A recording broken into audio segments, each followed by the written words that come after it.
Presidente de la Delegación Andalucía del Instituto Español de Analistas Financieros, don Ignacio Fernández Monte. Director de análisis de Lighthouse, don Alfredo Echevarría. Director de Área de Responsabilidad Social Corporativa y Coordinación de Criterios Ambientales, Sociales y de Gobernanza, ASG, de Unicaja Banco, don José María López Jiménez. Señoras, señores, buenos días.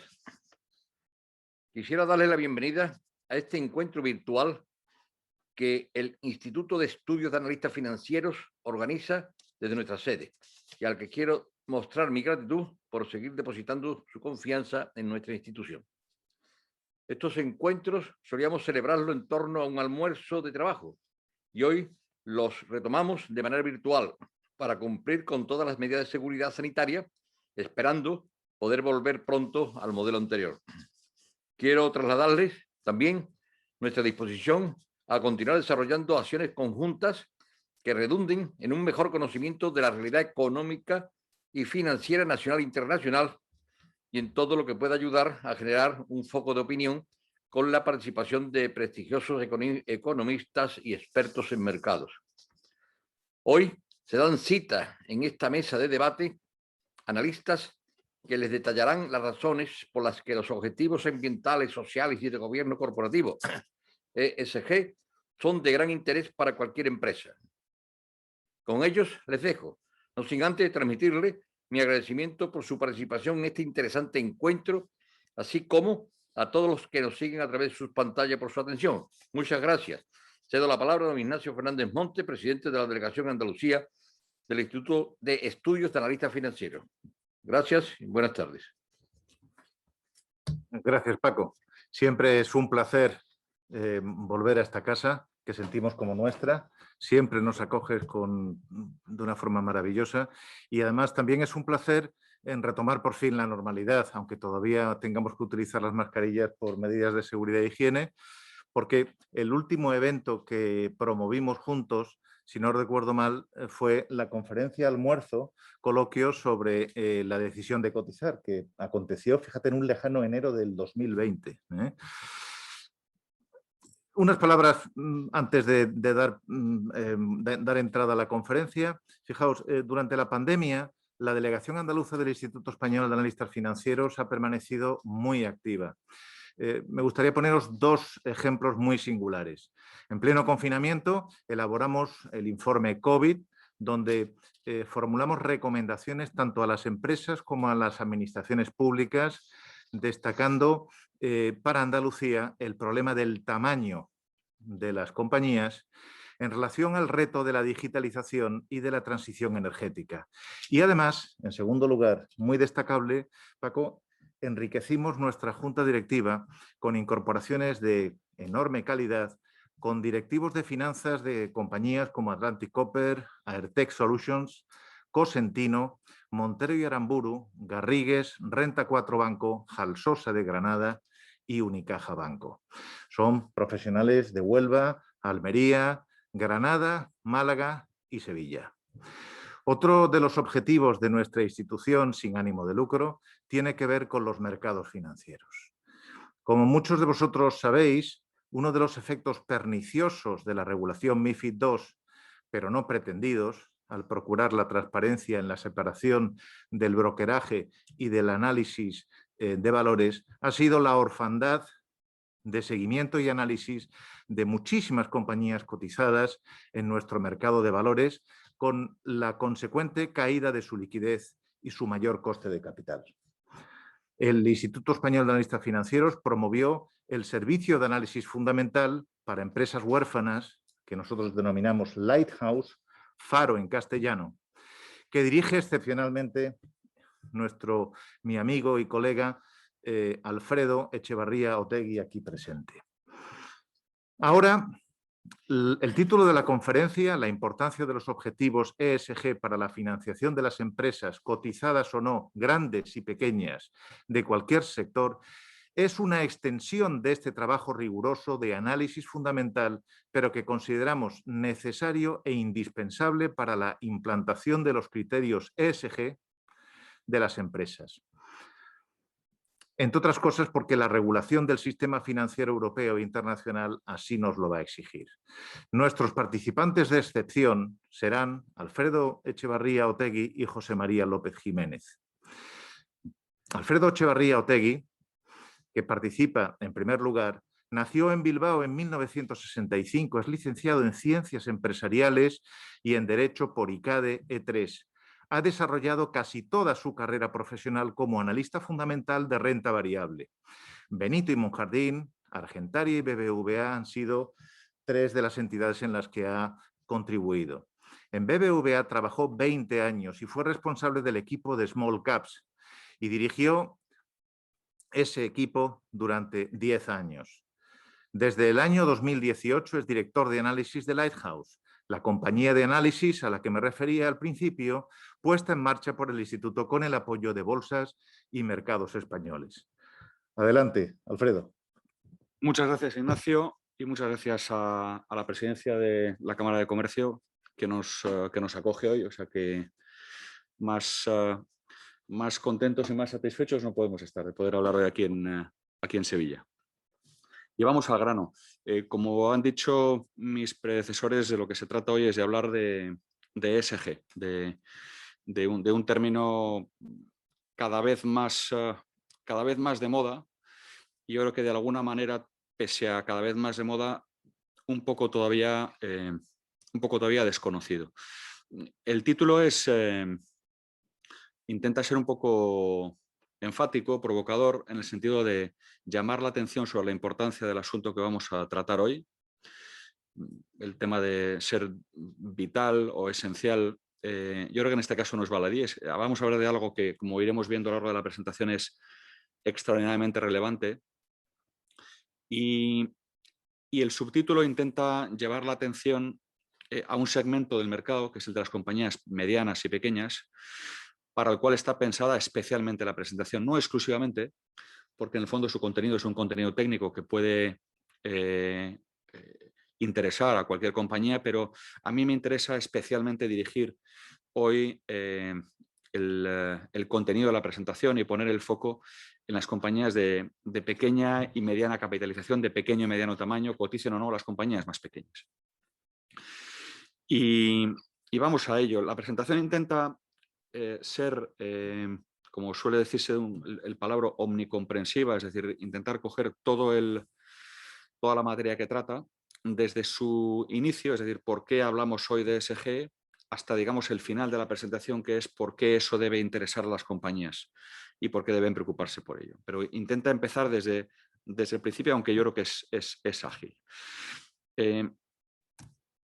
¿A qué nos referimos cuando hablamos de ESG? ESG es un acrónimo sajón que hace referencia a lo medioambiental, environmental es la E, lo social y lo corporativo, el gobierno corporativo, que sería la G. En lo que a mí me interesa destacar, esto se ha convertido en una manera nueva de mirar las compañías. Las compañías tradicionalmente se han mirado siempre desde una óptica que ha sido la generación de cash flow. De tal manera que las compañías eran buenas o malas en función de cuánto cash flow generaban, cuánto crecían y también cuál era su estructura de capital, si tenían más o menos deudas, si había un riesgo financiero y de solvencia en ellas. De tal manera que los analistas, el mercado, cuando ha opinado de una compañía, lo ha hecho siempre mirando de esa manera a las compañías, a través del cash flow y de la estructura de su balance. Una manera clásica que lleva con nosotros decenas de años. O sea, siempre se han analizado así. En lo que a mí me interesa destacar hoy, cuando uno habla de ESG, lo que debe pensar es que esto se ha convertido en una manera nueva de mirar las compañías y de juzgar su mérito. De tal manera que eso de lo que hablamos hoy, lo medioambiental, lo social, el gobierno corporativo, antes estaba poco incluido dentro del juicio que uno tenía sobre una compañía. Y ahora esto pasa a ser lo primero. De tal manera que una compañía puede ser juzgada con criterios tradicionales, cuánto cash flow genera y cuánto crece, pero también desde el punto de vista de su cumplimiento o su posición en esto que llamamos ESG. Y el siguiente punto a destacar es que esta manera de mirar las compañías al final está siendo ya utilizada por financiadores, por inversores, sean retail o institucionales, por competidores de las compañías, por clientes, por reguladores, por gobiernos. Es decir, que no es una manera de entender o mirar las compañías que sea marginal, sino que está siendo utilizada por agentes extraordinariamente relevantes para las compañías. El tercer punto a destacar en esto es que, como es evidente, hablamos de algo extraordinariamente heterogéneo. Es decir, que cuando metemos en un mismo término cosas que afectan a la política medioambiental de una compañía, a sus políticas sociales y a la manera en que se gobierna, a su gobierno corporativo, estamos mezclando cosas que en principio poco tienen que ver y que sin embargo han sido agrupadas bajo un mismo término, ESG, del cual vamos a hablar hoy. La siguiente pregunta es, ¿por qué estamos hablando hoy de esto? Probablemente hace 20 años no habríamos hablado nada, hace 10 años habríamos hablado un poco, hace 5 nos habríamos dado cuenta que ya empezábamos a hablar mucho de esto y hoy se convierte en un tema que está rabiosamente sobre la mesa. ¿Por qué ha surgido esto? ¿Esto de dónde viene? En mi opinión, y esto es exclusivamente un slide o una página, no es más que es intentar sintetizar de una manera muy agresiva un fenómeno que es complejo, pero lo que ha habido por un lado son una enorme cantidad de cambios de naturaleza global, heterogéneos en sí mismos también, cambios, y están señalados, hay algunos de ellos, ¿no? Cambios demográficos, cambios medioambientales, como la preocupación por la seguridad o inseguridad de recursos naturales, los riesgos que hay sobre el medio ambiente, cambios tecnológicos enormes y cambios sociales y sobre la ética, sobre la manera en que inversores e instituciones confían en las compañías, demandan determinadas políticas y formas de comportamiento en las compañías, etc. Todo esto en sí mismo es extraordinariamente heterogéneo. Uno puede decir que poco tiene que ver el invierno demográfico con la huella de carbono, con las innovaciones disruptivas en tecnología o con que haya una preocupación social ahora por la ética y la responsabilidad mucho mayor de lo que había antes, ¿no? Y todo esto, que es muy heterogéneo, ha derivado en una cadena, una cascada de cambios que yo califico en primer lugar de cambios en las necesidades de los consumidores, que cada vez están más condicionados por la sostenibilidad. El consumidor cada vez exige más que la actividad de las compañías con las cuales se relaciona sea sostenible, ¿vale? Y por tanto respetuosa con lo que hemos calificado ahora de ESG. En segundo lugar, esto ha generado una adaptación rápida de la industria a los cambios en los consumidores, lógica, llenando huecos que se habían producido entre las necesidades de los consumidores provocadas por los cambios que acabamos de ver y la realidad empresarial, lo que las compañías eran capaces de producir y servir al mercado. En tercer lugar, se genera una demanda de inversiones responsables, tanto por parte de instituciones como por parte de gobiernos y en general por la opinión pública. Aquí se hace una referencia, un guiño a la generación millennial, pero en el fondo va más allá de eso, va mucho más allá. Y finalmente se producen cambios efectivos en el perfil y necesidades de los inversores, que tiene un impacto inmediato en sus decisiones de inversión. Es decir, el inversor, a la hora de poner su dinero detrás de una compañía o proyecto, demanda que haya una afinidad de la compañía con exigencias ESG alta o muy alta, evidentemente mucho mayor de lo que hubiera exigido hace 10 o 20 años. Es decir, que esto que hemos puesto a la izquierda, que son cambios heterogéneos globales, ¿vale?, en áreas tan divergentes como la demografía, la tecnología o el medio ambiente, ha derivado en cambios en las necesidades de consumidores, cambios en las maneras de producir y servir por parte de las compañías y cambios en esencialmente los inversores, en lo que los inversores demandan hoy de las compañías con las cuales se relacionan. A partir de aquí, esto lleva a una reacción, bueno, política, global, europea. En lo que a mí me interesa, lo que antes veíamos que no dejan de ser cambios, pero que no tendrían que tener o llevar aparejada una reacción regulatoria o legislativa. De hecho, eso sí ha ocurrido, es decir, que eso que podía haber quedado en un limbo y como algo etéreo, intangible, pasajero, ha derivado en algo que es mucho más concreto, tangible y no pasajero, sino permanente, como es cambios en la regulación. Y aquí nuevamente, solamente en una página, se describe un proceso que arranca hace ya algunos años, que al final arranca como un proceso más global internacional, la Agenda 2030 de la ONU, con los 17 Objetivos de Desarrollo Sostenible, los ODS más que conocidos y divulgados, pero que todo eso en lo que puede interesar más a una compañía española o andaluza, acaba en cambios regulatorios dentro de la Unión Europea, primero con ratificación de los acuerdos sobre el clima de octubre del año 16 por la Unión Europea, ahí ya digamos la ola se va acercando, por hablar de manera coloquial, que deriva en decisiones concretas por parte de la Unión Europea, que son, en mi opinión, esencialmente dos, ¿no? Una, regulación de la inversión y otra, regular la información.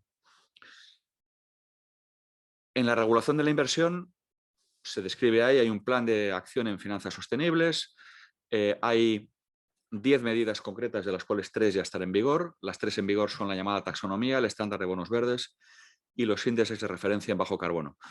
Pero lo que a mí me interesa destacar aquí es que hay un objetivo político, por eso yo llamo regular la inversión, que lo que intenta es empujar los flujos de capital hacia los proyectos y compañías afines con un desarrollo sostenible.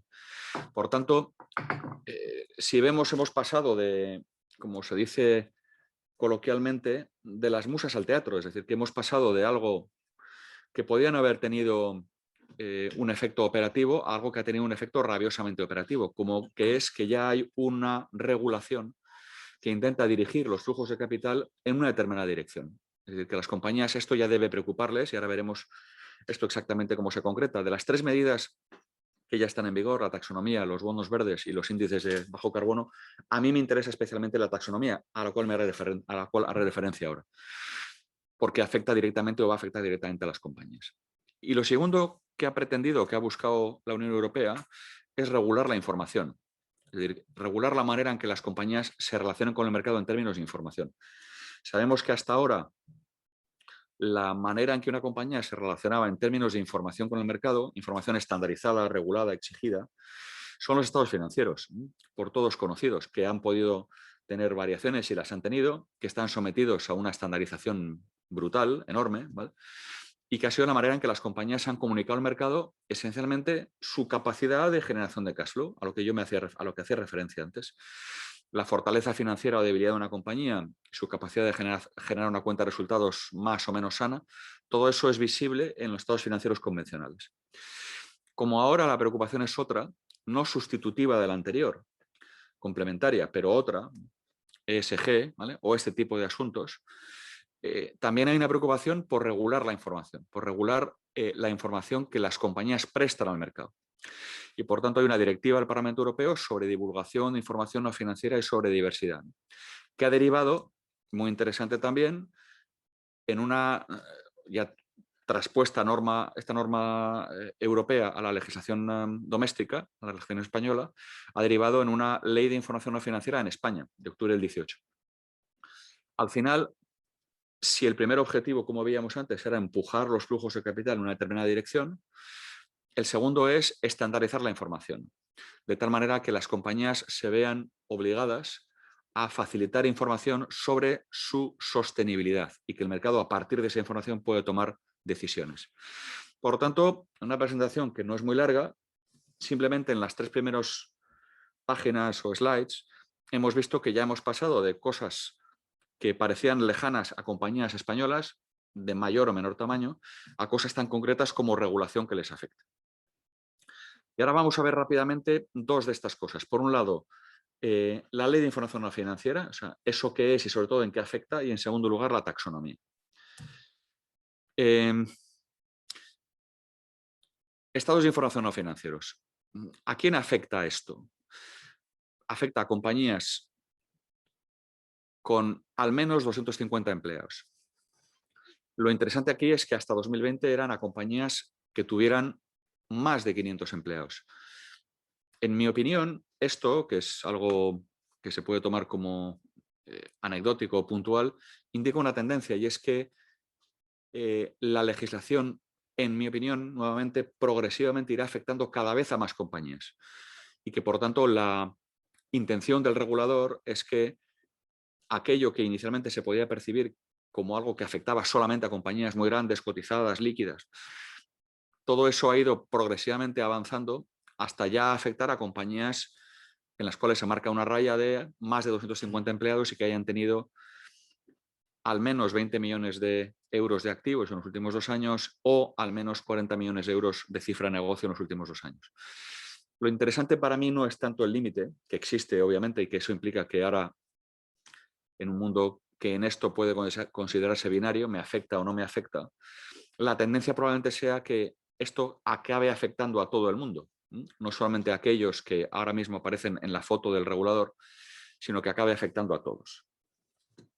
En segundo lugar, ¿qué es lo que se está buscando, no? Pues lo que se está buscando es, como se dice arriba en la presentación, dar datos completos, estandarizados, sobre la incidencia de las actividades de una compañía en medio ambiente y sociedad. Llevando esto a algo mucho más concreto, a las compañías se les pide un cierto nivel de información general sobre su modelo de negocio, las políticas que tienen en cuestiones ESG, qué resultados han producido esas políticas, qué riesgos han sido mitigados por ellas, ¿vale? Información, si queréis, de naturaleza más general, pero luego información mucho más concreta. Información que se refiere a asuntos medioambientales, sociales y relativas a los empleados, cuestiones relativas a la igualdad, a la formación, a la accesibilidad dentro de las compañías, a la brecha salarial, cuestiones referidas al respeto a los derechos humanos o lucha contra corrupción y soborno dentro de las compañías o políticas para limitar esos riesgos. Es decir, que las compañías con esta regulación pasan a estar exigidas por una normativa que les pide datos concretos. Si veíamos antes que, en mi opinión, la normativa cada vez va a ser se va a extender cada vez a mayor número de compañías en términos de su tamaño, en mi opinión, la tendencia también será creciente en términos del contenido de la exigencia, que por tanto las cosas que hoy se piden no tenderán a restringirse, eliminarse o reducirse, sino que la tendencia será justo la opuesta. Cada vez se pedirá más información a las compañías. El objetivo aquí, como hemos visto antes, es que el regulador busca que el mercado esté informado sobre la posición en asuntos ESG de las compañías y que no esté informado porque las compañías voluntariamente faciliten la información, sino que esté informado porque las compañías se vean obligadas a hacerlo. Y finalmente, en segundo lugar, se implanta la llamada taxonomía de la UE. Como veíamos antes, vuelvo un segundo hacia atrás, hay un plan, digamos, de acción en finanzas sostenibles, parte del cual hay con 10 medidas concretas a implantar, de las cuales una ya se ha implantado, que es la taxonomía, que, como hemos visto, está dentro de esas medidas que buscan dirigir los flujos de capital, es decir, hablando también en plata o de manera cruda, dónde va el dinero, ¿vale? Intentando dirigir dónde va el dinero. Una de las cosas que se hace es implantar una taxonomía en la UE. ¿Qué es una taxonomía? Un momento, aquí.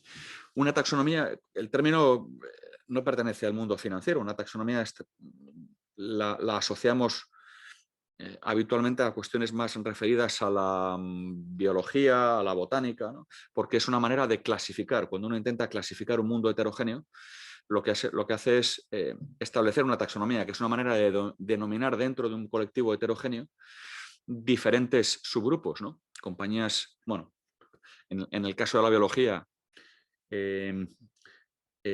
entes o seres de una determinada característica, y de esa manera se taxonomiza. El regulador, yo creo que felizmente ha utilizado ese término para referirse ahora a las compañías a las cuales quiere taxonomizar, es decir, quiere clasificarlas en base a una serie de criterios, ¿vale? ¿Qué es lo que busca al final el regulador? Aunque ahora lo desarrollaremos un poco más.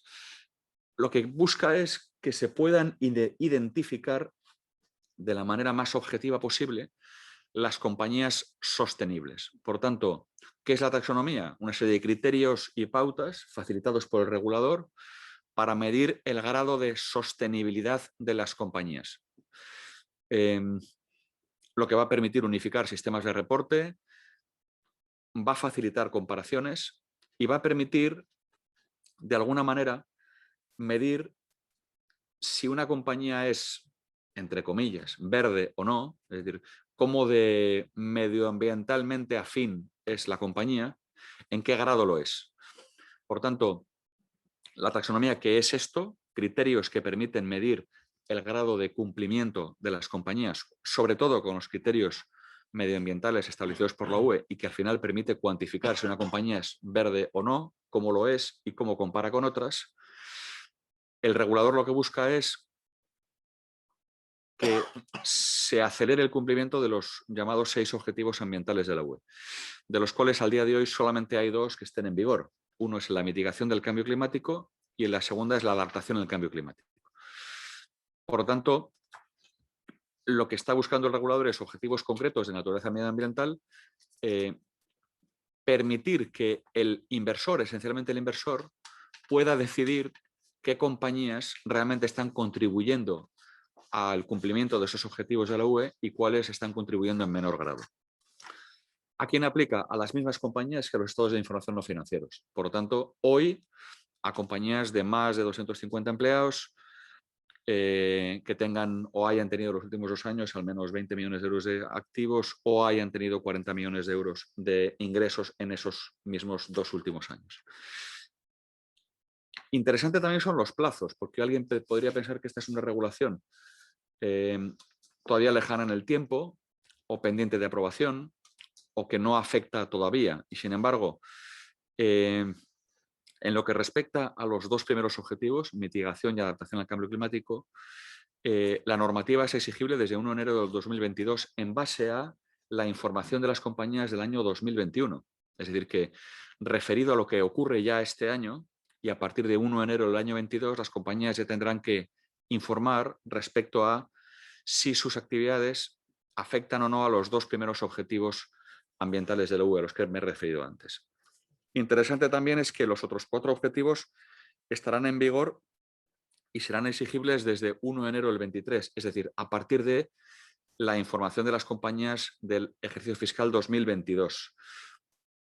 Si antes veíamos que la tendencia es cada vez afectar a más compañías o que la tendencia, en mi opinión, es cada vez afectar a un nivel mayor de información por parte de las compañías, exigir un nivel mayor de información por parte de las compañías, lo que se intuye de los plazos que acabamos de ver es que una normativa que ahora mismo está parcialmente aplicada, en el sentido de que solamente afecta a 2 de los 6 objetivos, la pretensión del regulador es que sea totalmente aplicable a partir de 1 de enero del año 23, es decir, en un momento realmente próximo. ¿Cómo se aplica la taxonomía? Si vamos a algo tan práctico como esto, ¿cómo va a afectar a una compañía? De manera muy simple, las compañías tendrán que decidir, o más que decidir, pronunciarse sobre cuáles de las actividades que realizan están dentro de la lista de las actividades promulgadas por la UE. La UE lo que va a hacer es asignar a cada uno de los objetivos climáticos una serie de actividades que considera que contribuyen a su cumplimiento. Actividades muy concretas. O sea, aquí no estamos hablando de sectores en su conjunto, sino actividades muy precisas. Y las compañías tendrán que decidir si en lo que hacen hay cosas de las que hacen que contribuyen o que estarían clasificadas dentro de alguna de esas actividades calificadas por la UE. Al día de hoy, en el primer objetivo, el de mitigación del cambio climático, se han definido 70 actividades concretas que contribuyen a su cumplimiento y en el caso de adaptación al cambio climático, 68.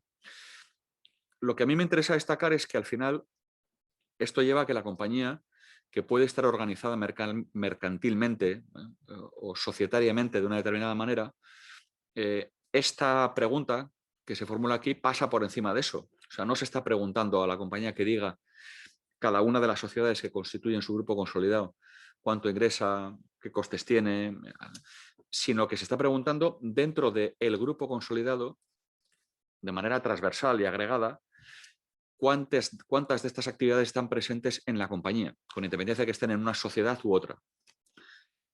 Y aquí entramos en un punto que acabará saliendo, como es el cambio que todo esto que estamos viendo producirá en los sistemas de reporte de las compañías. A partir de aquí, el regulador que ha definido estas actividades pregunta a la compañía y le dice: ¿usted tiene actividades que contribuyen a un objetivo medioambiental? ¿Está en la lista? Sí, las tengo. ¿Cuáles son? Estas. ¿Esas actividades, en la manera que son realizadas, dañan algún otro objetivo? Se intenta perseguir que una actividad no sea positiva para un objetivo, pero sea negativa para otro. La compañía tendrá que decir si eso ocurre o no ocurre. Y a partir de aquí se cumplen ciertas garantías sociales, convenios de la OIT, por ejemplo, que garanticen que la manera en que la compañía ejerce su actividad es socialmente sana, vamos a decir, y se cumplen con ciertos umbrales técnicos, cuantitativos. Por ejemplo, cuál es la huella de carbono de la compañía. Se respeta un determinado nivel. Indicadores cuantitativos, insisto, establecidos por la propia UE. En ese caso, la compañía tendría actividades que estarían dentro de la taxonomía. Es decir, serían actividades que serían considerables como positivas para el cumplimiento de alguno de los objetivos medioambientales. Y entonces el regulador completa el proceso y dice: bueno, pues en ese caso, si usted tiene actividades de este tipo, dígame, ¿cuánto ingresa usted en ellas? ¿Cuánto EBITDA genera en ellas? ¿Y cuál es el CAPEX? O sea, ¿cuál es el nivel de inversión que usted tiene en ellas? Esto, bajo mi punto de vista, y yo hablo aquí como ha dicho Ignacio en la presentación al principio, como analista fundamental, que es lo que he sido toda mi vida y lo que soy, esto lo que genera es, bajo mi punto de vista, es un shock, porque obliga a la compañía a reportar de una manera diferente lo que ingresa, lo que se gasta o los costes que tiene, el EBITDA y márgenes que genera y cuánto invierte. Y eso genera, finalmente, una capacidad de quien recibe la información de cuantificar. Si yo de una compañía cualquiera sé que el 20% de sus ingresos y el 15% de su EBITDA se generan en actividades sostenibles, yo tengo una manera muy fácil de cuantificar o de poner un número a la compañía en términos del nivel de sostenibilidad de la misma. Si yo hago la misma pregunta a una compañía similar del mismo sector, comparable, quizás competidora de esta, imaginemos que soy un financiador que estoy buscando financiar determinado tipo de proyectos o soy un inversor que los busca y me encuentro con dos compañías a las cuales les hago la misma pregunta y la segunda me dice que tiene niveles de ingresos del 40% en actividades sostenibles y niveles de EBITDA del 50%, pues aunque pudiéramos cuestionar el criterio y decir que no lo compartimos, la realidad es que el regulador habrá de alguna manera cumplido su misión y se habrá permitido que el inversor o el financiador, al final de la cadena, pueda tomar una decisión informada en base al nivel de sostenibilidad de los negocios de una determinada compañía. Y como veíamos al principio, eso provocará un efecto, que es que orientará los flujos de capital en una determinada dirección, que es lo que se va buscando. Como veíamos antes, en la parte de estados de información no financieros, esto afecta, o todo esto afecta al nivel de reporte de las compañías, a cómo las compañías reportan. Por tanto, la taxonomía, ¿por qué es muy importante para todas las compañías? Porque es de aplicación inmediata, porque cada vez se aplicará más, porque afectará cada vez a más actividades, porque objetiva lo verde y permite cuantificar cómo de verde o no es una compañía, porque permite cuantificar la evolución de una compañía y ver si en el tiempo se ha movido hacia la sostenibilidad o no, porque permite estandarizar, porque es un criterio de selección, es decir, porque permite optar entre unas compañías u otras, y por último, como decíamos antes, porque acaba orientando la dirección del dinero, es decir, el dinero en el sentido más limpio en ese sentido de la palabra, es el dinero que sirve para financiar proyectos y hacer que las compañías crezcan. Todo esto que hemos visto hasta ahora, y describiéndolo muy rápidamente, cambios de todo tipo a nivel global que desencadenan una agenda regulatoria que acaba en normas de la UE y normas traspuestas a la legislación española y por último, legislación concreta que afecta a las compañías. ¿Todo esto ha ocasionado ya cambios? Sí, de manera muy rápida. Ya ocasionó cambios muy violentos en la financiación de las compañías, de tal manera que la llamada financiación verde o sostenible ha tenido un crecimiento absolutamente espectacular los últimos 5 años. Los datos están en el gráfico y los crecimientos también. Ha ocasionado cambios enormes en la industria de fondos de inversión, por lo tanto, en la industria de inversión o de ahorro, ¿vale?, que orienta cada vez más sus productos a aquellos que tienen una vitola o una marca de productos sostenibles o que invierten en compañías y productos sostenibles. Por tanto, eso también ha generado un cambio que, como se ve, ha sido muy tangible y muy material los últimos 5 años. Y finalmente ha ocasionado un cambio muy grande en el comportamiento de los índices de compañías ESG. Es decir, que aquellos índices que representan compañías más afines al ESG han tenido comportamientos en mercado. Ahí tenéis los datos tanto en Estados Unidos como en Europa, datos en términos absolutos y relativos que muestran cómo al final las compañías que cumplen de esta manera han sido preferidas por los inversores y por lo tanto han recibido una prima y han sido capaces de comportarse mejor que el resto de compañías. Es decir, que los efectos ya están aquí.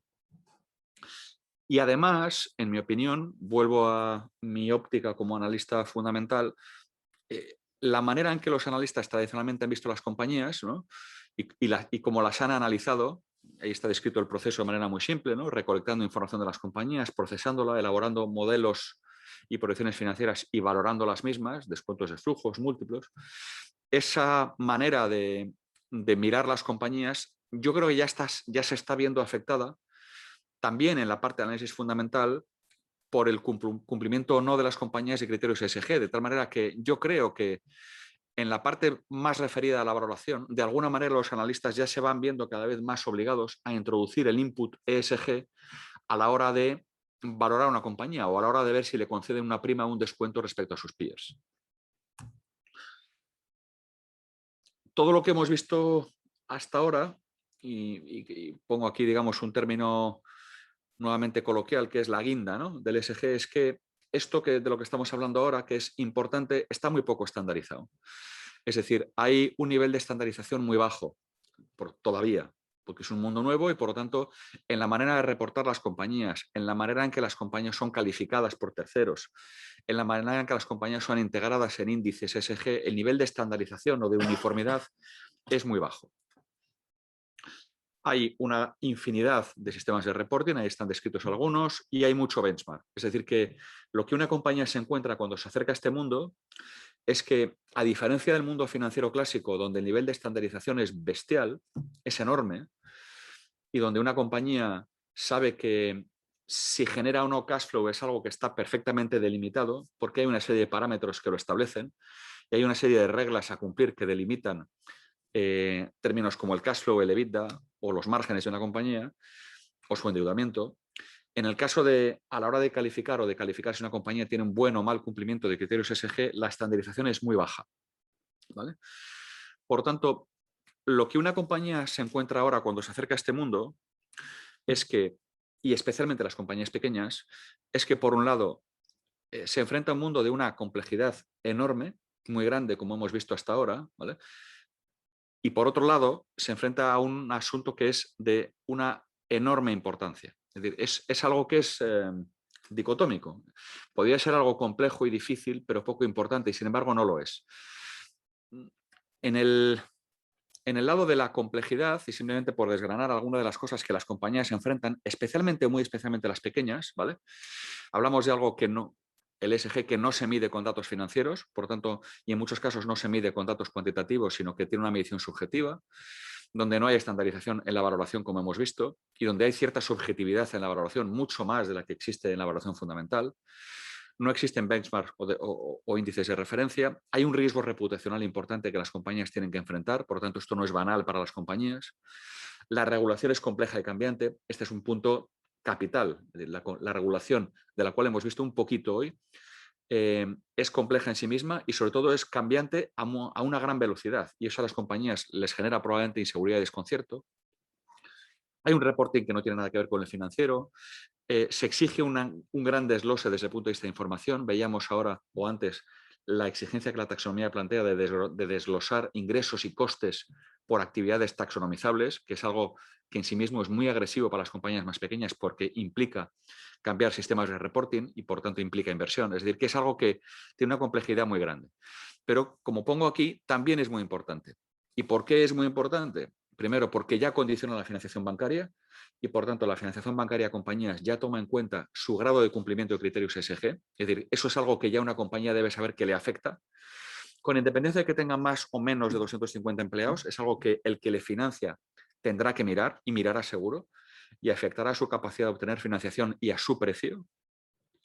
En segundo lugar, porque el inversor institucional o retail ya toma en cuenta ESG como criterio de inversión, es decir, que si yo quiero invertir en una compañía, cotizado o no, ya me pienso si la compañía tiene un buen cumplimiento de esto o no lo tiene. Y en tercer lugar, porque proveedores y clientes ya miran esto. Es decir, que una compañía debe saber que probablemente los proveedores con los cuales se relaciona y sus clientes ya toman en cuenta ESG a la hora de relacionarse con su compañía. Por lo tanto, y pongo en los tres puntos que he destacado que ya lo hacen financiadores, inversores y clientes y proveedores, y lo harán más en el futuro. Por tanto, hablamos de algo muy complejo, pero muy importante. A las compañías, el mercado hoy, ¿qué les ofrece para resolver el problema ESG o su relación con el mercado en estos términos? Pues les ofrece un rating, pero ese rating está más pensado para compañías más grandes y más líquidas. Y es verdad que las compañías más grandes y líquidas acceden a ratings de proveedores de primera calidad, proveedores globales de este tipo de información, que califican a las compañías con sus criterios, ¿vale? Y que dicen si a su criterio las compañías son buenas o malas. Sin embargo, estos ratings están basados, primero, en un gran consumo de información por parte del que elabora el rating, y las compañías pequeñas tienen menos capacidad para aportar esa información, por lo tanto se sienten desubicadas en eso. Y en segundo lugar, son ratings que están pensados para informar sobre compañías más grandes, es decir, van dirigidas a una compañía en sí misma de mayor tamaño. Por lo tanto, las compañías más pequeñas, yo creo que deben de tender a pensar que probablemente esa solución convencional, ¿vale?, que sí sirve para Telefónica, para Iberdrola o para Inditex o para Repsol, para una compañía de tamaño más pequeño o mediano no es una solución que sea la idónea, ¿vale? Y que probablemente la compañía debe pensar en una solución diferente. Por eso pongo aquí que el rating convencional, tal y como está concebido hoy, probablemente no es la mejor solución para compañías más pequeñas, ¿no? ¿Qué debe hacer una compañía ante esta tesitura? Y aquí la presentación está a punto de terminar. ¿Qué debe hacer una compañía, sobre todo una compañía pequeña, cuando se enfrenta a la cuestión ESG, después de todo lo que hemos visto hoy? De su complejidad e importancia, y de que en su relación con el mercado probablemente la manera de informarle que se le propone, que es un rating convencional, no esté pensada para ella, ¿no? Lo que pongo aquí es que la compañía debe, yo creo que las compañías pequeñas, medianas, deben hacerse mayores, es decir, asumir el problema, ¿no? Asumir que es complejo, pero que también es muy importante, asumir que la regulación es cambiante y que cada vez va a ser más agresiva, y que cada vez exigirá cosas que le van a tocar, digamos, más de cerca, que va a tener que poner recursos para resolver este problema o para resolver esta cuestión, es decir, que va a tener que invertir algo, digamos, para que su posición ESG mejore, que probablemente necesita tanto un rating, pero un rating adaptado a sus circunstancias, como cierto asesoramiento, sobre todo que le ayuden a navegar en el mundo regulatorio y a cumplirlo, y asumir que esta es una cuestión que está aquí para quedarse, es decir, que no es algo que se vaya a marchar mañana, sino que es algo que va a permanecer aquí en el tiempo. Y con esto termino. Cuando a mí me pregunta una compañía por qué a mí me debe preocupar ESG, y mi propósito al venir hoy aquí a presentar en Sevilla era, como le decía el otro día a Ignacio preparando el foro, decía yo, lo que pretendo con esta presentación simplemente es coger de las solapas a las compañías y zarandearlas un poco e intentar llamar su atención sobre algo que les debe de importar. ¿Por qué les debe de importar? Porque ESG hace que sean elegibles. O sea, una compañía con un buen o mal cumplimiento ESG será más o menos elegible. Cuando un financiador escogerá en base a esto. No solo, pero también. Cuando un inversor escoja compañías, escogerá en base a esto. No solo, pero también.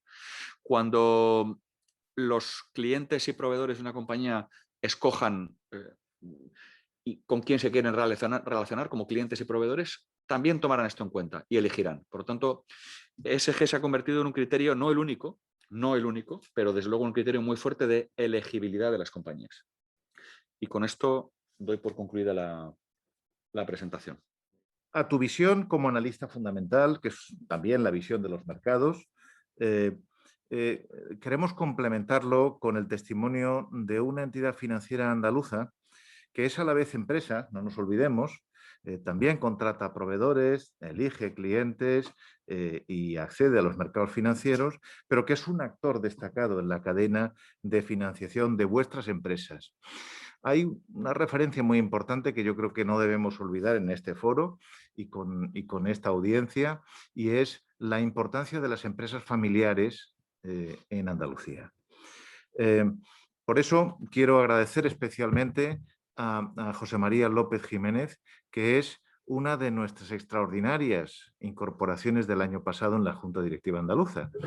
José María es director de Responsabilidad Social Corporativa en Unicaja Banco, es responsable de coordinación en materia ASG, que es la versión en castellano, en español, del acrónimo ESG, que es ambiental, social y de gobernanza. Forma parte, además, de una forma muy destacada en la Junta Directiva de la Delegación Andaluza, que tengo el honor de presidir. Es doctor en Derecho por la Universidad de Málaga, diplomado en Ciencias Políticas y Sociología en la sección de Ciencias Políticas y además profesor de Derecho Civil por la Universidad de Málaga.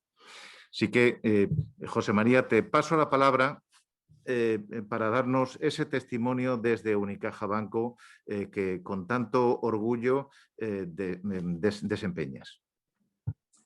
Ignacio, muchas gracias. Buenos días a todos. En primer lugar, muy rápidamente, tengo que agradecer la invitación para participar a la Cámara de Comercio de Sevilla, por supuesto, a la delegación de la que formo parte del Instituto Español de Analistas Financieros y a Lighthouse para poder intervenir en esta sesión. Yo seré muy rápido. Después de escuchar a Alfredo, la verdad es que tengo poco que añadir. Lo que quiero es destacar alguna idea adicional que él no ha mencionado, pocas, y sobre todo compartir mi visión de lo comentado con él. ASG, ESG, sostenibilidad, finanzas sostenibles, al final nos encontramos con una serie de expresiones que vienen a ser intercambiables. Por sintetizar, nos quedaremos con la de ASG, ESG. Casi comienzo con las conclusiones. Cuando alguien del perfil de Alfredo, cuando una institución como el Instituto Español de Analistas Financieros, tan volcados en los mercados, en el caso de Alfredo, en el análisis fundamental, prestan atención al fenómeno ESG, yo creo que esto ya es llamativo de por sí. Si les preocupa esta cuestión es porque hay algo relevante desde el punto de vista del funcionamiento de los mercados y de la economía más en general. Yo también quiero destacar, yo ya soy un firme convencido de todo lo que tiene que ver con la sostenibilidad, porque llevo 3 años dedicado exclusivamente a esta materia, pero yo sí quiero decir que no estamos hablando del futuro. Todo lo que ha comentado Alfredo se refiere, sin lugar a dudas, al presente más inmediato. Son cosas que están ocurriendo. Realmente yo creo que estamos asistiendo a un cambio de paradigma de la forma de hacer empresa, en primer lugar, e indirectamente, que es a lo que me voy a referir en la parte final de mi breve intervención, en la forma de hacer finanzas. Y voy a centrarme sobre todo en la concesión de crédito, que es lo que a las entidades bancarias, como Unicaja Banco, nos viene diferenciando, aunque desde luego el abanico de productos financieros ofrecidos es mucho mayor. También quiero decir que la pandemia, en contra de lo que se pensó al principio, no ha detenido esta evolución tan rápida de los acontecimientos.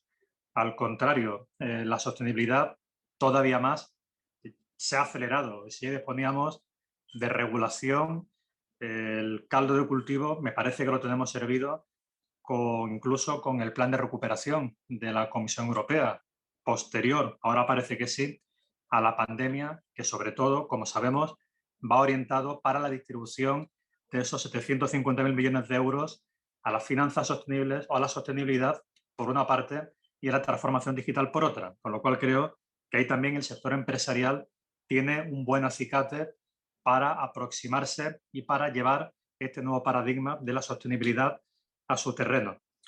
Como digo, algunas ideas muy rápidas que quiero transmitir. En primer lugar, también creo que es necesario no mezclar lo que es la responsabilidad social corporativa con la sostenibilidad. Creo que es un punto de partida metodológico, conceptual necesario. Pensemos que la RSC, que lleva ahí muchísimos años, se caracteriza por la voluntariedad.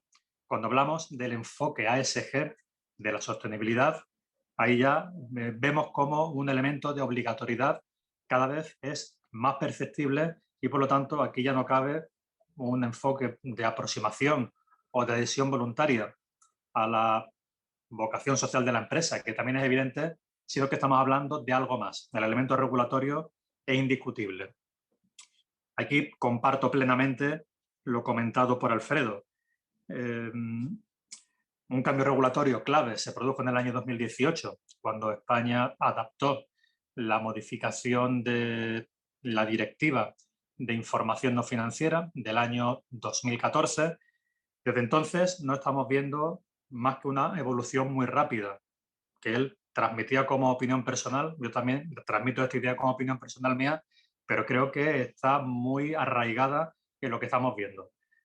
Sobre todo, al principio, la sostenibilidad afectaba a las grandes compañías. Lo ha comentado él. Ejercicio 2018, 2019 y 2020, reporte de información no financiera auditado por un tercero y sometido a la Junta General de Accionistas para su aprobación. En el año 2021, en el que nos encontramos, el umbral se baja a los 250. Solamente por mencionar el siguiente paso, días atrás la Comisión Europea publicó la propuesta de revisión de la Directiva de Información No Financiera, que va a entrar en vigor en el año 2023, es decir, pasado mañana, muy cerca, y ya se ha anticipado la voluntad de que este reporte de lo no financiero no se considere algo propio de las grandes corporaciones, sino que tiene que impregnar, y así lo vamos a ver muy pronto, a la práctica totalidad del tejido productivo, con independencia del número de empleados. Por cierto, también la Comisión Europea va a modificar la denominación de la directiva, que ya va a dejar de ser de información no financiera y va a pasar a convertirse en directiva de reporte corporativo sobre sostenibilidad. Sobre todo por un motivo, porque aunque hablamos de información no financiera, esta información sí que tiene repercusión desde el punto de vista financiero. A un nivel alto, la Comisión Nacional del Mercado de Valores para las cotizadas también revisó en junio de 2020 el Código de Buen Gobierno para precisamente reforzar el deber de gestionar y divulgar información por las cotizadas en materia ASG. De todas formas, no debemos errar el análisis o la interpretación de este hecho. Lo que está haciendo la CNMV es darle continuidad a esta tendencia, que desde luego no se va a limitar a las cotizadas, sino que va a afectar, como decía antes, a todo el tejido productivo y mucho antes de lo que pensamos. Me aproximo ya al terreno de las finanzas sostenibles y voy terminando con alguna reflexión. Lo ha comentado Ignacio, muy bien dicho, como todo lo que dice al principio. En el caso de la banca, Unicaja Banco, además de banco, es empresa. Todo lo que he dicho hasta ahora vale para todo tipo de empresas. El nuevo enfoque de la sostenibilidad ASG o ESG.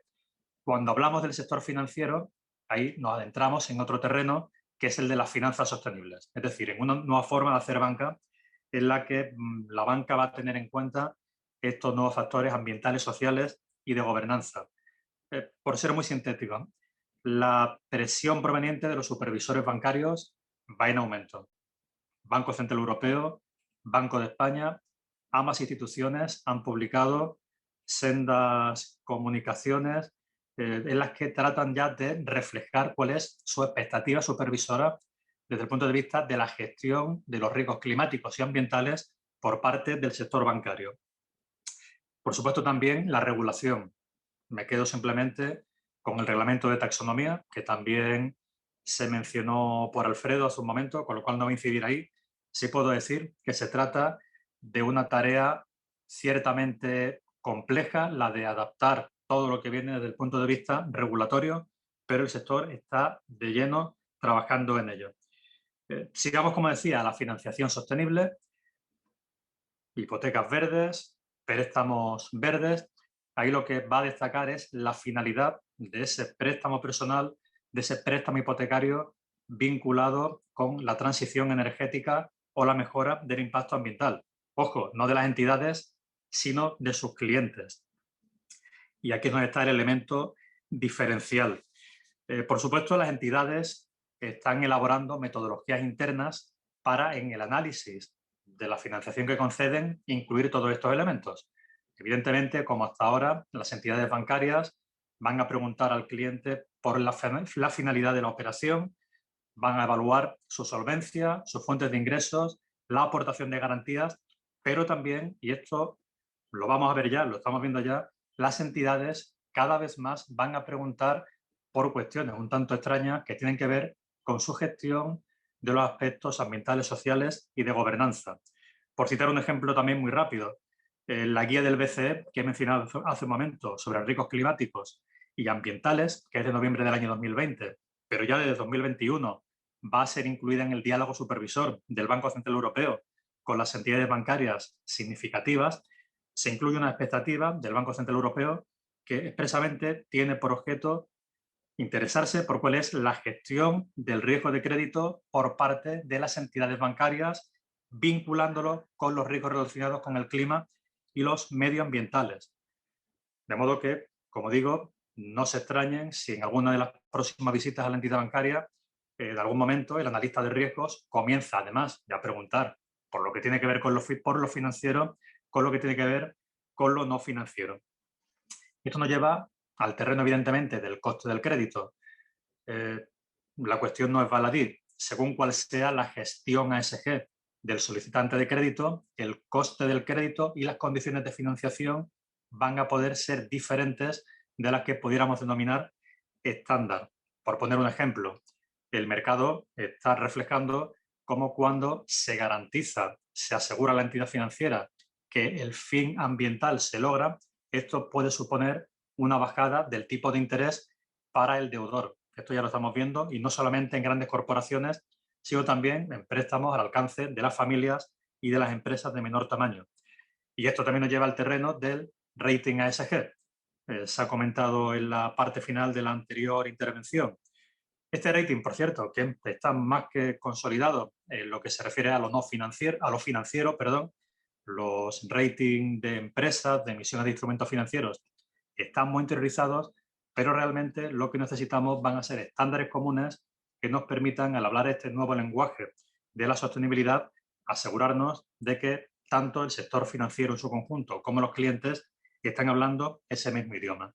Como decía, todas las empresas están desarrollando metodologías propias que se van a alinear a partir del año 2022 con la taxonomía de la Unión Europea, pero estos ratings ASG externos, y de hecho en papeles recientes del Banco de Pagos Internacionales lo hemos podido ver, va a ser absolutamente normal que también puedan basarse en aportación de proveedores externos. De modo que vamos a ver una combinación de esfuerzos propios de las entidades con esfuerzos de proveedores que podrán prestar este servicio a las compañías. Yo creo que este recurso apoyo externo, viendo la complejidad que tiene la medición del riesgo climático y ambiental, va a ser de todo punto necesario y conveniente, especialmente en esta primera etapa en la que nos encontramos de entendimiento por parte del sector empresarial de en qué consiste la sostenibilidad y de consolidación de este nuevo enfoque de la finanza sostenible, que, como digo, al igual que la sostenibilidad va a cambiar el paradigma imperante durante no las últimas décadas, sino durante los últimos siglos a la hora de desarrollar un negocio, también va a incidir de una forma extraordinaria en la forma de ofrecer servicios financieros y en la forma de llevar a cabo la actividad de conceder crédito por parte de las entidades bancarias. Así que paro aquí, muchas gracias y a disposición de cualquier asistente para resolver la cuestión que pueda surgir. Muchas gracias, José María. Verdaderamente ha sido también muy clarificador tu testimonio y como buen analista financiero que eres, no solo haces un buen diagnóstico de la situación en estos momentos, sino también de lo que está por venir. Esos avisos navegantes a mí me preocupan muchísimo, especialmente en Andalucía. Pero bueno, por eso estamos aquí, para mentalizar a nuestras empresas familiares, para que vayan cogiendo el toro por los cuernos. Vamos a pasar al turno de preguntas. Están entrando bastantes preguntas por el chat.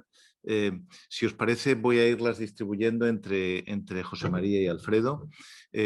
La primera pregunta la formula Juan Francisco García en relación a la diapositiva 9. Esta va dirigida a ti, Alfredo.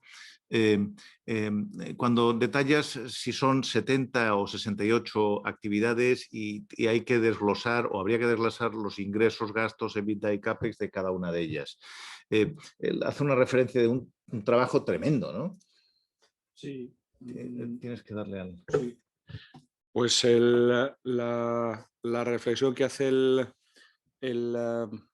la persona que pregunta es completamente compartida por mí, porque cuando yo miro esto, y ahora seguro que José María nos puede dar su opinión sobre esto, pero yo cuando miro este asunto, el concreto, el de la taxonomía, la información requerida, como analista fundamental tradicional, pues me doy cuenta que para una compañía el contestar a esa pregunta es extraordinariamente complejo. No tanto por la asignación de ingresos, creo que siempre es más sencilla, sino por la necesidad de asignar costes o OPEX a esos ingresos y acabar concretando un margen de cada una de las actividades.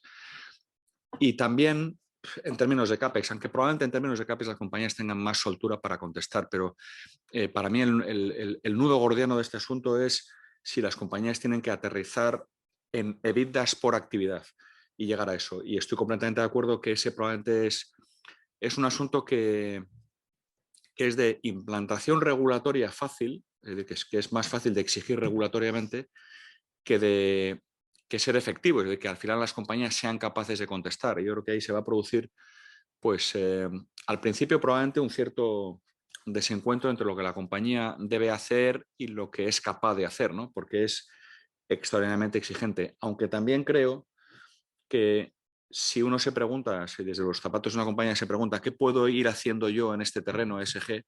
Para mí uno de los terrenos claros tiene que ver con la taxonomía, que es, con independencia de que te sea o no exigible ya por número de empleados, y como decía antes José María, la legislación avanza como mancha de aceite y cada vez va a llegar a más compañías, acabará llegando a todas en el mundo del estado de información no financiero, y me imagino que también en la taxonomía, pues probablemente lo que las compañías pueden hacer es, con independencia de que ya les afecte o no, sabiendo que esto es complejo y difícil de materializar, ir preparando sus sistemas de reporting para poder contestar en el futuro. Pero la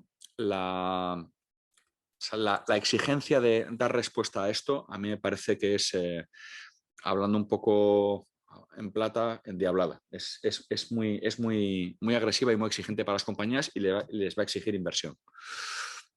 Quizás José María aquí tiene algo que decir. José María, hay muchas preguntas. Te ruego brevedad en tu respuesta. No, le estoy de acuerdo. La dificultad, primero, de entender, que estamos comenzando a entender de qué va todo esto del reglamento de taxonomía, de los fines que permiten calificar una inversión como sostenible. Pero yo lo que sí creo, y soy prácticamente telegráfico, es que tenemos que entre todos también ayudar a las compañías, evidentemente sobre todo a las que son de menor tamaño, y yo creo que la clave va a estar en la capacidad, una vez que hayamos conseguido ese entendimiento, de automatizar la obtención de datos y de ver cómo lo no financiero termina incidiendo en lo financiero. No es sencillo, pero creo que al final tendremos que llegar a una metodología de fácil entendimiento, de fácil aplicación, que nos permita llegar hasta ese punto. Gracias, José María. María José Lluvero nos hace la pregunta de qué papel podrían jugar los índices de referencia. Y ahí yo creo que lo puedes contestar tú, Alfredo, que has hecho referencia a ellos. Bueno, yo creo que los índices al final se convierten en un señuelo. A ver si se entiende el término. Es decir, que yo creo que para el mercado los índices al final, sobre todo para compañías más grandes, pero en general para cualquiera que puede comparar su comportamiento con la del índice, se convierten en un señuelo, en una referencia, en una rueda a seguir. Entonces yo creo que el disponer de índices ESG líquidos, conocidos, respetados, es muy importante desde el punto de vista de que actúan como atractor de compañías a estos asuntos. Es decir, que una compañía, yo creo que esto afecta más a las compañías más grandes y líquidas, pero en general a mí me parece que es sano, porque lo que hace es poner sobre la mesa algo que todavía hoy tenemos, de lo que tenemos poco, ¿no? que son referencias, ¿no? Entonces yo sí les doy importancia, aunque me imagino que eso para el mundo de compañías pequeñas no cotizadas, y probablemente hoy nos dirigimos a muchas de ellas, eso tiene una menor importancia. En el mundo del mercado, mucho. Gracias, Alfredo.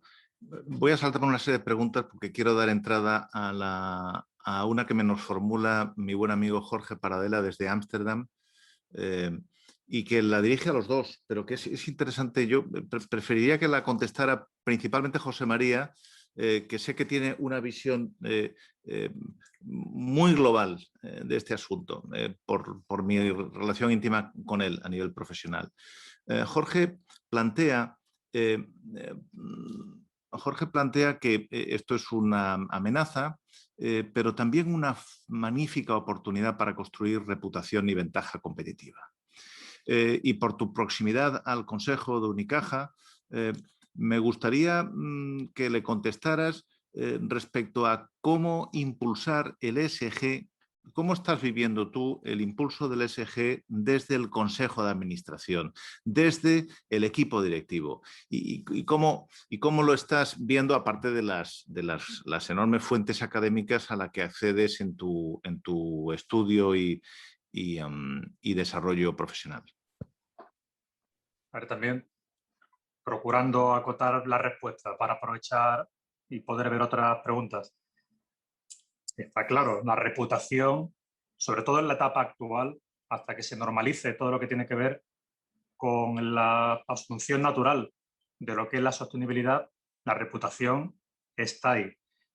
Tanto por parte del sector financiero, vemos un ejemplo claro de posible mala reputación si no se acompaña a una entidad contaminante en su transición hacia un modelo más sostenible, que ojo, esto no quiere decir que no haya que financiar a las empresas más contaminantes. Lo que hay que tener es un plan con ellas para cuando queramos, 2030, 2040, 2050, que tengamos una aportación individual que permita que de forma agregada las emisiones de carbono realmente estén neutralizadas.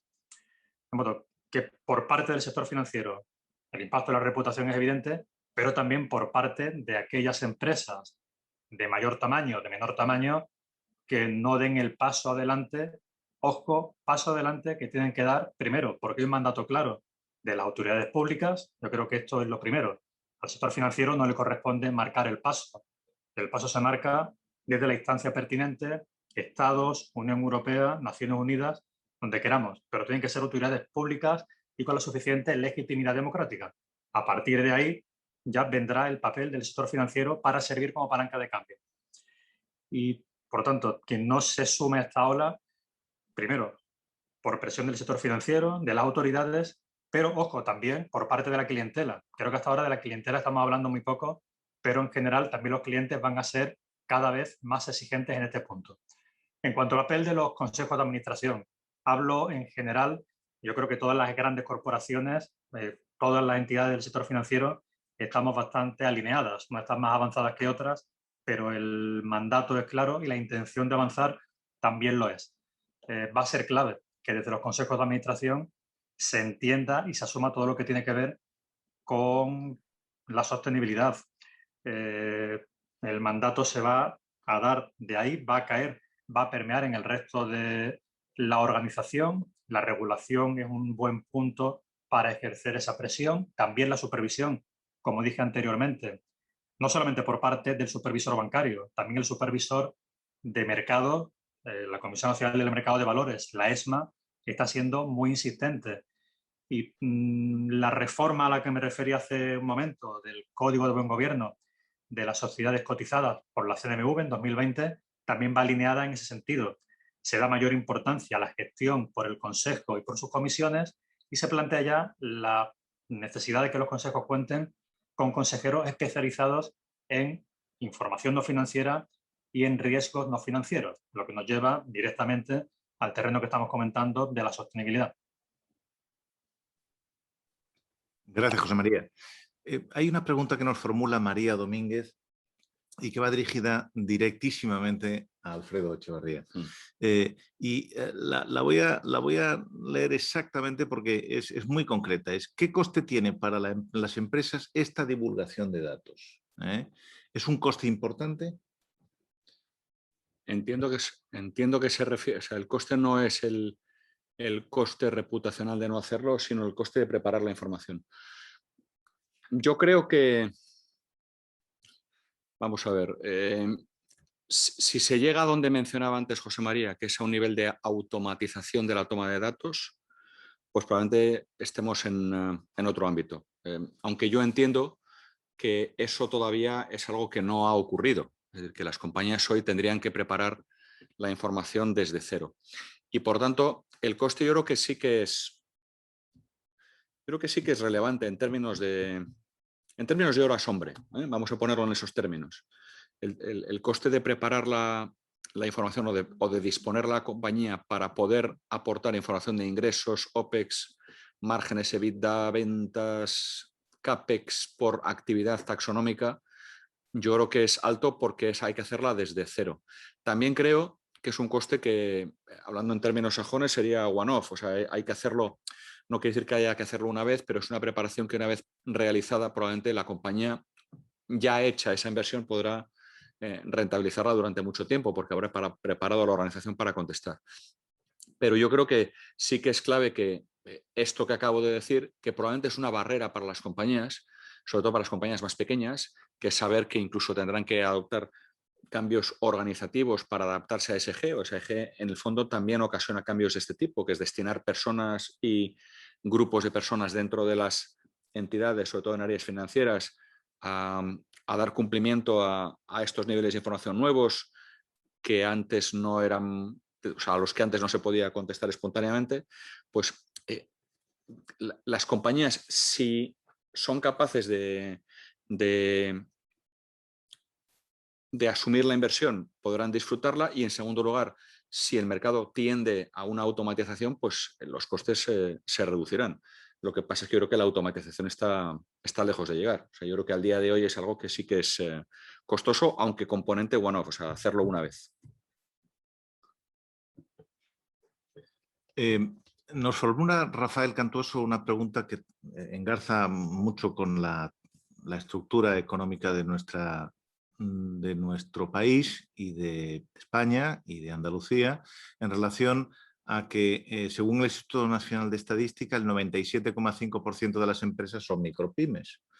Él hace referencia a que los criterios ESG formula la pregunta si pueden ser discriminantes para las empresas de tamaño medio, pequeño y medio, frente a las grandes, dado que las grandes tienen mayores recursos financieros para dedicarlos y hacer su cumplimiento. Ahí me gustaría añadir qué estamos haciendo desde el Instituto Español de Analistas Financieros para mitigar esta situación.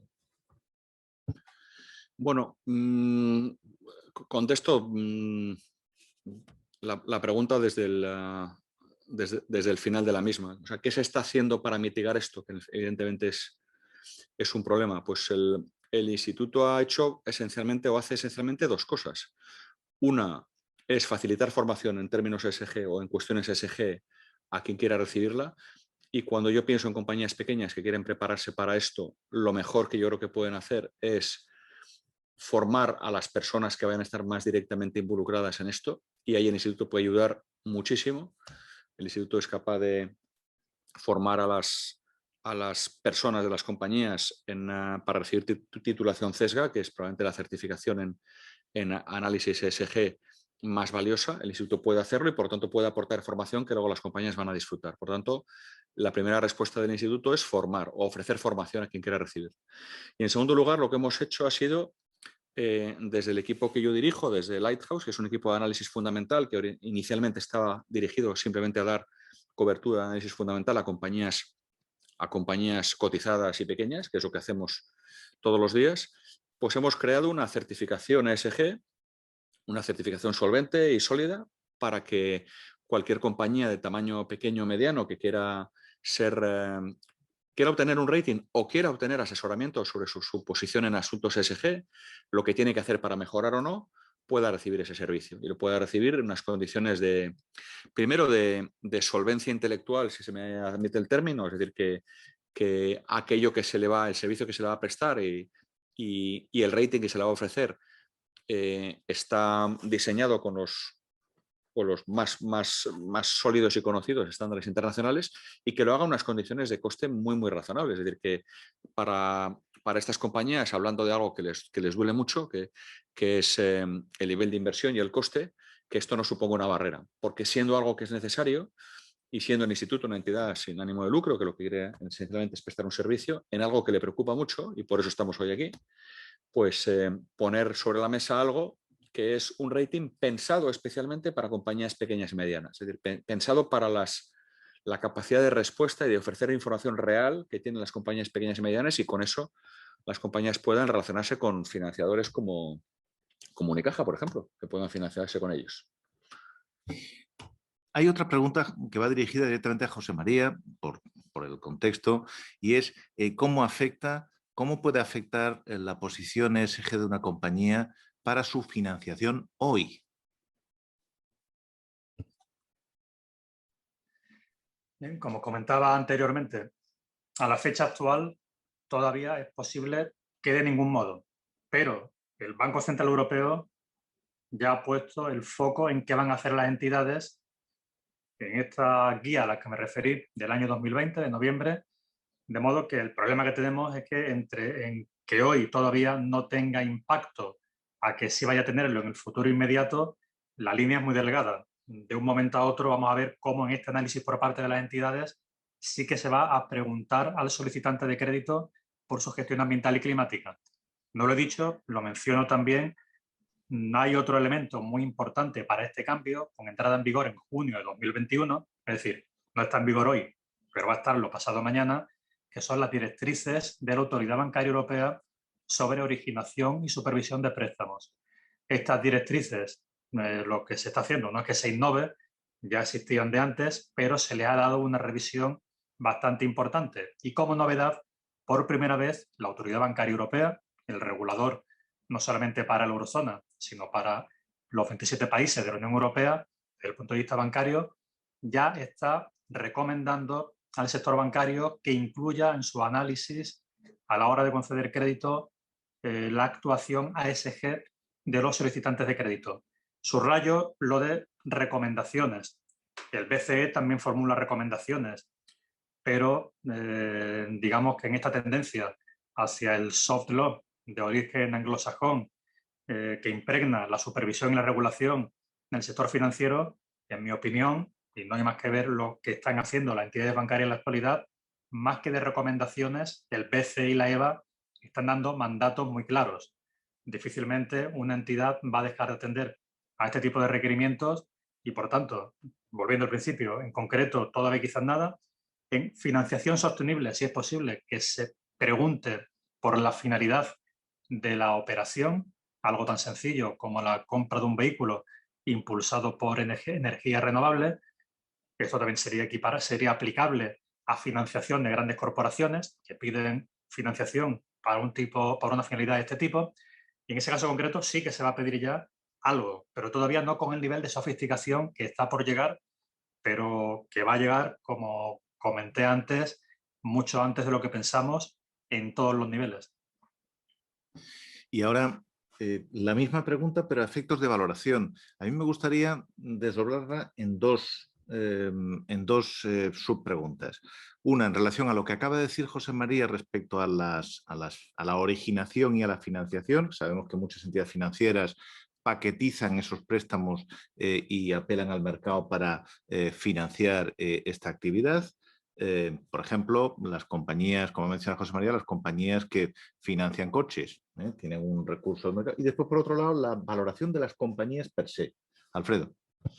Bueno, en el caso contesto a la parte de valoración que creo que es más, que me toca más, vamos a decir. Las compañías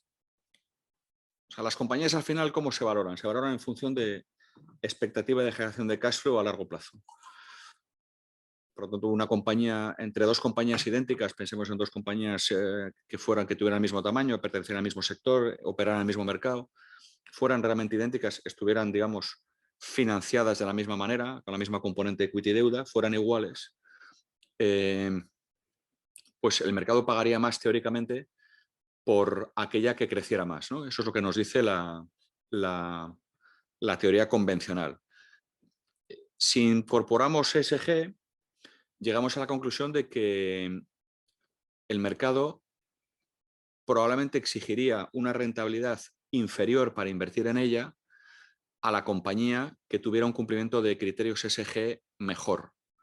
Es decir, que exigiría o imputaría un coste de capital técnicamente un WACC a la compañía inferior que tuviera un cumplimiento ESG mejor.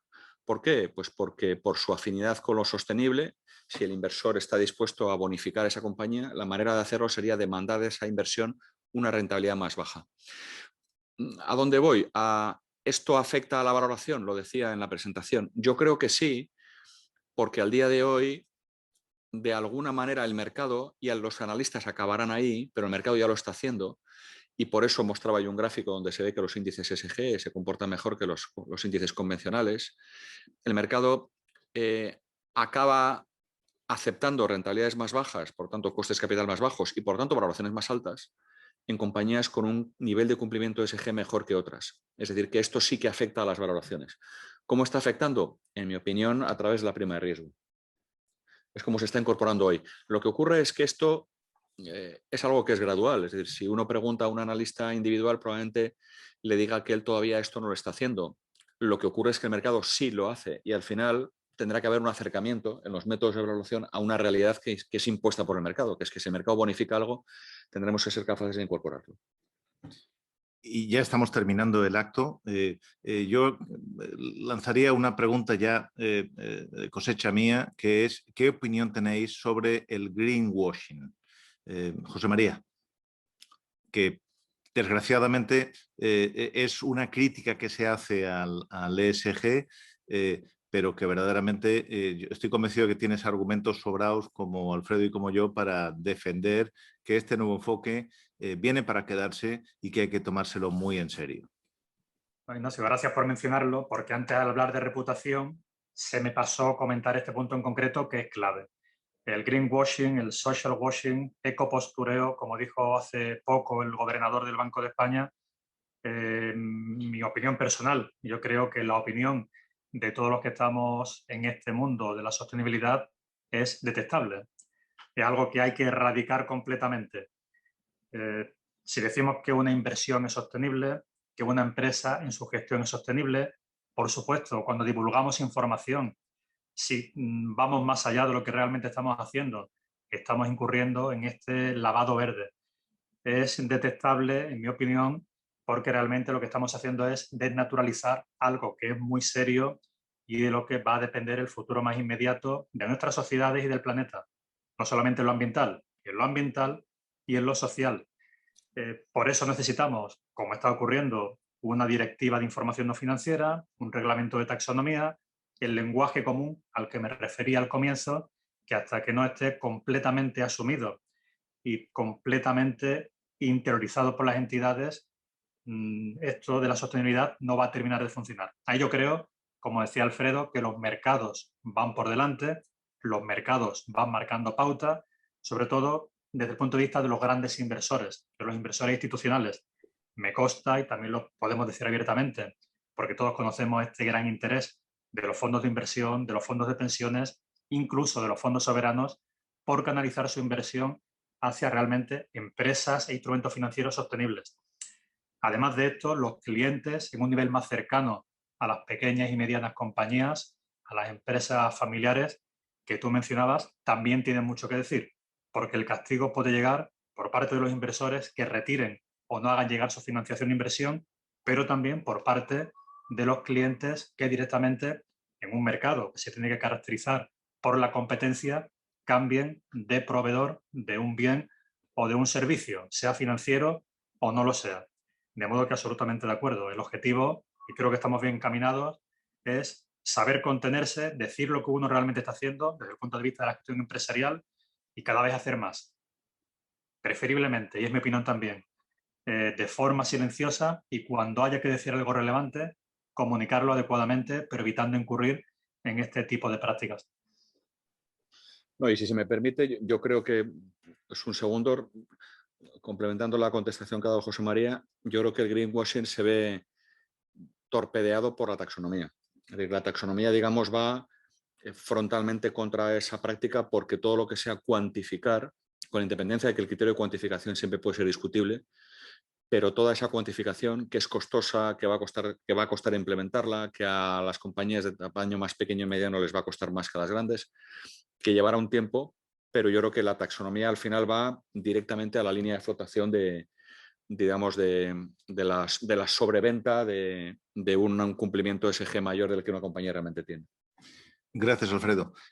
La última pregunta que formula Joan Ramón Conte está contestada en relación a las mejores exigencias de capital por parte de las entidades financieras y los reguladores en cuanto a este tipo de operaciones. Yo simplemente quiero agradecer la presencia de todos ustedes, agradecer a la Cámara de Comercio de Sevilla por su acogida siempre maravillosa, por ayudarnos a transmitir estos mensajes a las empresas andaluzas, muchas de ellas, como hemos dicho, de tamaño familiar, y hacer una referencia que quede claro, por favor, que el origen del Instituto Español de Analistas Financieros, de la mano de su fundador, Rafael Termes Carrerol, profesor, hizo un énfasis allá por 1965 en el trasfondo ético de la profesión de las personas que nos dedicamos al mundo de las finanzas. Ese trasfondo ético estamos viéndolo concretado, como decía muy bien Alfredo, pasando de las musas al teatro, y con esta nueva forma de mirar las compañías. O también, como nos ha compartido también José María, con este concepto de finanzas sostenibles. Os agradecemos vuestro interés, vuestra participación. Haremos más webinars en relación a este asunto, que estoy convencido de que tiene un futuro muy prometedor. Así que muchísimas gracias.